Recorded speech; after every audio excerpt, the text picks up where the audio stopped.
All right, let's look at this topic about how to match graphs of polynomial functions. Now, these two graphs were given, and then or two equations were given, and there were lots of graphs to pick from, but I'm just going to kind of sketch them, and then I could obviously pick the correct one. Now, in general, remember, any odd degree polynomial is going to look something like this, some kind of S-curve that kind of goes from bottom to top.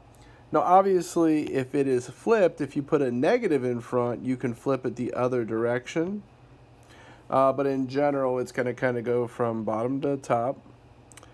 And then we have an even degree function. So every even degree function is going to look somewhat kind of like a parabola of some sort. You know, there could be stuff that happens in the middle, but something like this. And then obviously, if you have a negative sign in front of the whole thing, it can kind of go the other direction. So odds will look some kind of S-shaped, and evens will look like some kind of parabola. So when I'm looking at this first one, I know it's going to be some kind of graph that looks like this, namely because it's an odd degree function, the degree is 3, and it's not negative. Only if the first sign is negative, only if this 2 were negative would it flip over. So what I'll look at, though, I could even do a little more digging because I'd like to know what the zeros are, and this one's pretty easy to factor, so I can do that.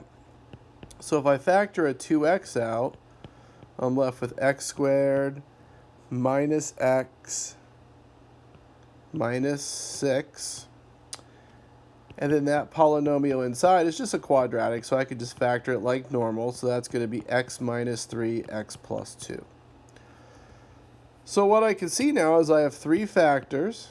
You can see the second one's already factored, but this one wasn't. So my zeros are going to be 0 for this first factor, 3, and then negative 2.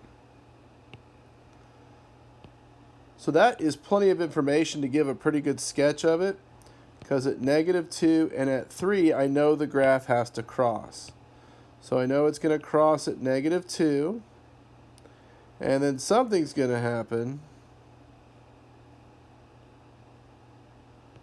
and it's going to kind of come back down at 0, and then it's going to kind of come back up at 3.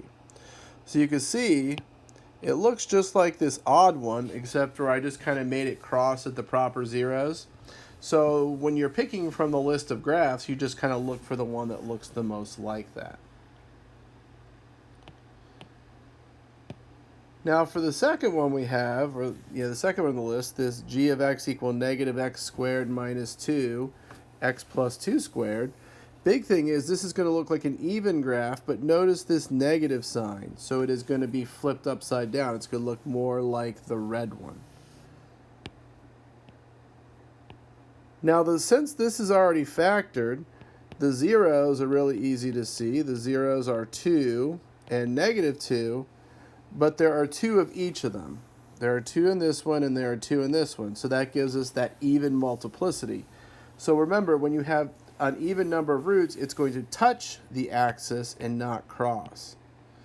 So if I think of negative 2 and 2, I know this is going to touch at negative 2, something like that.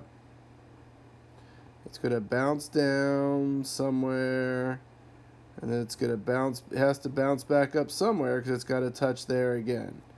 Because the only 2 zeros were at negative 2 and 2, and because there were an even number of them, it would look something like this.